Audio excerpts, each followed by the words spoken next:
Bonjour et bienvenue dans cette nouvelle exploration en profondeur. Je suis vraiment ravie d'ouvrir cette analyse aujourd'hui parce que on s'attaque à un sujet qui fascine autant qu'il génère de la frustration. Salut. Ah oui, un sujet massif, les fameuses graisses. Voilà, le rôle précis des oméga 3, 6 et 9 dans la perte de poids. Et pour mener cette analyse, on s'appuie sur deux sources vraiment incontournables. Tout à fait. D'abord, on a un article d'une rare densité qui a été publié sur la plateforme spécialisée Supernutrition, un texte rédigé par Sacha Coadon en mars 2026. Un texte très complet, ouais. Très complet, avec une vraie approche moléculaire. Et en face de ça, on a une méta-analyse scientifique hyper attendue, parue dans la revue Nutrients en octobre 2025. Bon, décortiquons tout ça. La mission de cette exploration aujourd'hui, c'est vraiment de laisser derrière nous le marketing un peu facile des brûleurs de graisse. Les fameuses pilules magiques. Exactement. Et on va plutôt plonger dans la véritable mécanique cellulaire. C'est une démarche qui est absolument cruciale en fait. Faut admettre que la nutrition moderne navigue souvent dans un énorme brouillard d'informations contradictoires. C'est le moins qu'on puisse dire, ouais.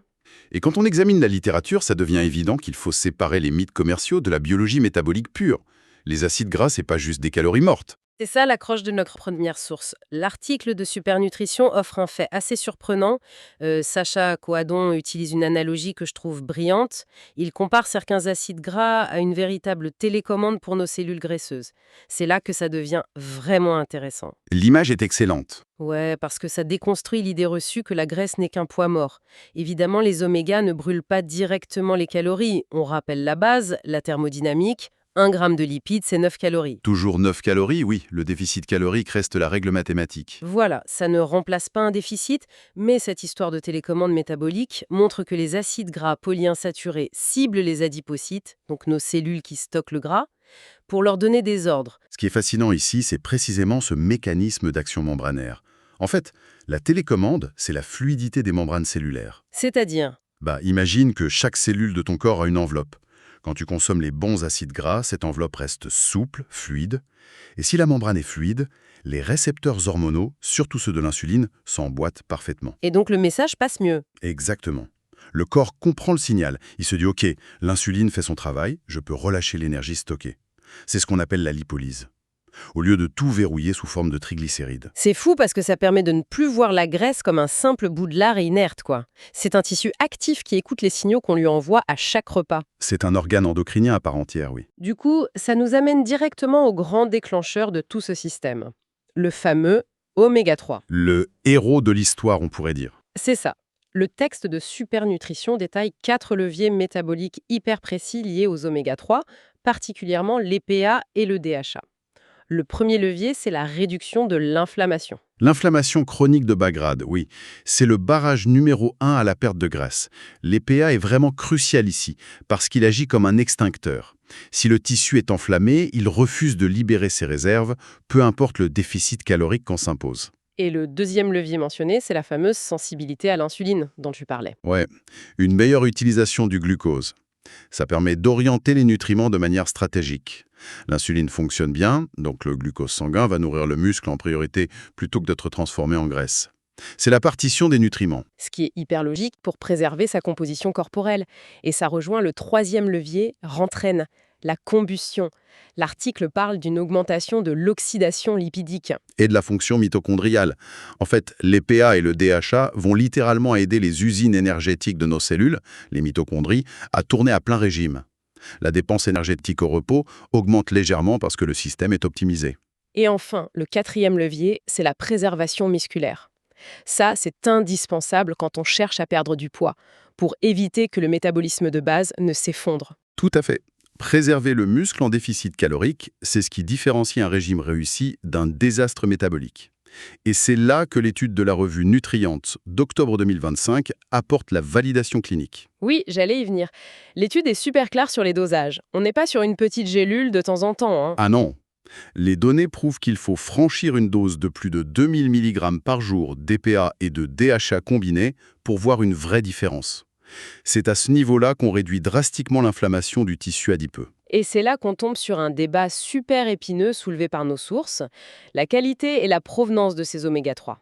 L'article de Sacha Coadon est très ferme là-dessus. Pourquoi privilégier absolument de l'huile de poisson ultra pure, certifiée par un label comme EPATS, avec un indice Stotox inférieur à 10? L'indice d'oxydation, oui. Voilà. Pourquoi ça, plutôt que l'huile de krill, par exemple, qui est souvent vendue comme étant supérieure?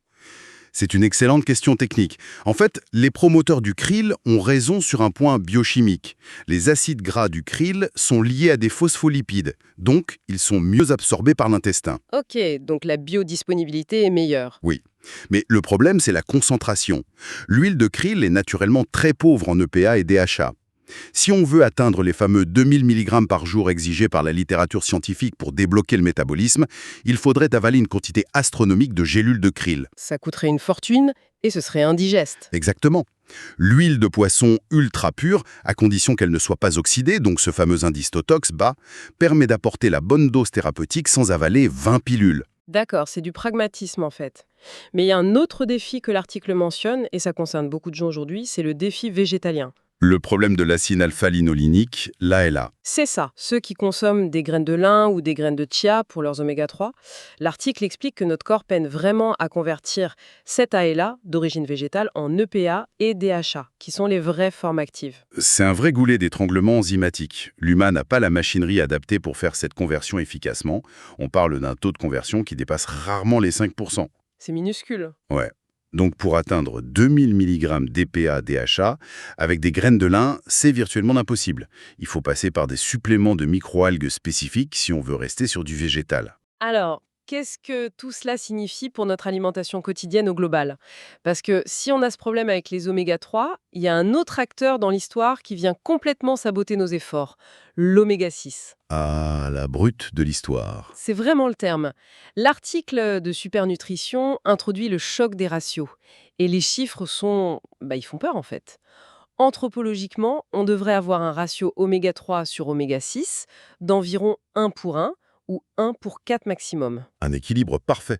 Sauf que selon l'ANSES, dans notre alimentation occidentale moderne, en 2025, ce ratio, il est entre 15 pour 1 et 30 pour 1. 30 pour 1. C'est monumental. Et si l'on relie cela au contexte global de l'obésité et de la stagnation métabolique, c'est là qu'on trouve le coupable de la résistance à la perte de poids. Parce que cet excès d'oméga 6, ça fait quoi exactement? Ça verrouille tout? Ça provoque une inflammation systémique. La membrane cellulaire, au lieu d'être fluide grâce aux oméga 3, elle se rigidifie.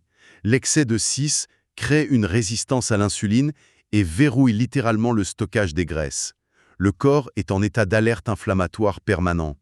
Et ce qui est d'autant plus dingue, c'est l'impact de ces oméga 6 sur la faim. La source décrit un mécanisme avec la leptine qui est killer assez terrifiant quand on essaye de faire attention à ce qu'on mange. Oui, l'impact sur la leptine. En temps normal, la leptine, c'est l'hormone de la satiété. Tes cellules graisseuses la libèrent pour dire au cerveau « c'est bon, on a assez d'énergie, tu peux arrêter de manger ». Le signal stop. Voilà. Sauf que l'inflammation causée par le tsunami d'oméga 6 génère des cytokines pro-inflammatoires. Et ces molécules bloquent le signal au niveau du cerveau. Le cerveau devient sourd à la leptine. Donc tes cellules sont pleines de graisse, mais ton cerveau pense que tu meurs de faim. Exactement. L'excès d'oméga 6 augmente littéralement la faim. C'est une hyperphagie compensatoire. Le corps est gavé d'énergie, mais il te hurle de manger plus. C'est le piège absolu. Et du coup, ça rend une certaine catégorie de produits totalement aberrante. L'article de Supernutrition s'amuse un peu de cette arnaque, parce qu'il faut dire le mot, des fameux compléments oméga 3, 6, 9. C'est un non-sens biochimique total. Mais oui, quand tu lis ça, tu réalises que notre alimentation moderne, avec toutes les huiles industrielles, huile de tournesol, de maïs, de soja, d'arachide, on est déjà noyé sous les oméga 6. Acheter un complément qui contient des oméga 6 aujourd'hui, c'est comme jeter un bidon d'essence sur un incendie inflammatoire qu'on essaye d'éteindre. Sacha Cohamadon le décrit très bien. L'acide oléique qu'on trouve dans l'huile d'olive, l'avocat, les amandes, c'est qualifié de lipide neutre mais super utile. Utile parce qu'il n'alimente pas l'inflammation, comme l'oméga 6, et il a un tour de magie biochimique bien à lui. Oui, le signal de satiété OEA. Tu peux nous détailler ce niveau de biomoléculaire? La source est fascinante là-dessus. Bien sûr, quand tu consommes de l'acide oléique, ton intestin grêle l'utilise pour synthétiser une molécule qui s'appelle l'oléoéthanolamide, l'OEA. OEA, ok. Cette molécule va se lier à des récepteurs spécifiques et envoyer un signal qui remonte directement par le nerf vague jusqu'au cerveau. C'est un signal de plénitude gastrique. Donc ça coupe la faim mécaniquement. Ça envoie un message de satiété forte et durable, oui. L'oméga 9 ne va pas vider tes adipocytes par magie. Il n'élimine pas le gras. Mais l'OEA est l'outil parfait pour supporter un déficit calorique. Sans souffrir. Sans ressentir cette faim tenace qui finit toujours par faire craquer les gens. C'est génial, parce qu'on a vraiment là les pièces du puzzle. Alors, pour synthétiser, parce que c'est hyper important de tirer des consignes claires de ces lectures très denses. Si on veut appliquer tout ça en pratique, le plan d'action de l'article tient en 3 règles. 3 règles fondamentales, oui. Premièrement, réduire drastiquement les oméga 6. Donc on bannit les huiles de tournesol, de maïs, les plats ultra transformés qui en sont bourrés. Faut couper la source de l'inflammation. C'est ça. Deuxièmement, on garde les oméga 9. Pas besoin d'en abuser, mais une bonne cuillère d'huile d'olive vierge extra pressée à froid, ça suffit pour déclencher l'OEA et gérer la satiété. Pour le confort et la stabilité glycémique, oui. Et troisièmement, augmenter massivement les oméga 3. On vise 1 à 2 grammes par jour, voire les fameux 2000 mg de PDHA de l'étude Nutrients pour une vraie optimisation métabolique. C'est une synthèse parfaite. Mais il faut quand même faire un rappel à l'ordre, avec toute la bienveillance possible. Vas-y. La santé est un tout. Ce qu'on recherche à travers les sources qu'on vient d'analyser, c'est la qualité cellulaire. On veut fluidifier les membranes, éteindre le feu inflammatoire, débloquer une stagnation dans une perte de poids.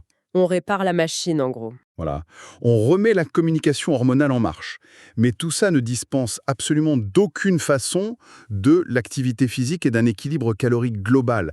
Avaler des oméga 3 en restant sédentaire avec un surplus calorique, ça ne donnera pas de miracle. Le fameux 9 calories par gramme nous rattrape toujours de toute façon. Toujours. Cela soulève une question importante quand on essaie de repenser toute notre approche diététique. Oui. D'ailleurs, cela soulève une question importante sur la chronologie. Rétablir l'équilibre inflammatoire, c'est vraiment le prérequis technique absolu. Le corps refusera de se séparer de ses réserves de graisse si cet équilibre n'est pas restauré d'abord. On ne peut pas affamer un corps enflammé et espérer qu'il réagisse bien. Et c'est là-dessus que j'ai envie de rebondir pour clôturer notre analyse. Ça pousse à une réflexion qui va même plus loin que les textes d'aujourd'hui. Ah, je t'écoute. Si nos cellules graisseuses réagissent de manière si dramatique à la qualité des graisses, cette guerre moléculaire entre le ratio 3 et 6 plutôt qu'à la simple quantité, est-il possible que notre modèle traditionnel du calories entrantes contre calories sortantes soit fondamentalement incomplet?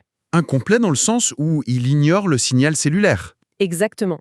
Si notre environnement alimentaire industriel reprogramme silencieusement nos cellules pour stocker à notre insu à cause de ces oméga 6, que se passerait-il si on commençait à traiter notre alimentation non plus comme un simple réservoir de carburant, mais comme un code informatique qu'on injecte directement dans notre système métabolique? La nourriture comme une ligne de code. Ouais, une information qui dicte à la cellule exactement ce qu'elle doit faire, au lieu de juste lui donner de l'énergie. C'est un changement de paradigme total. Je trouve que c'est une idée fascinante à garder en tête pour quiconque écoute ça la prochaine fois qu'il choisira l'huile pour sa vinaigrette.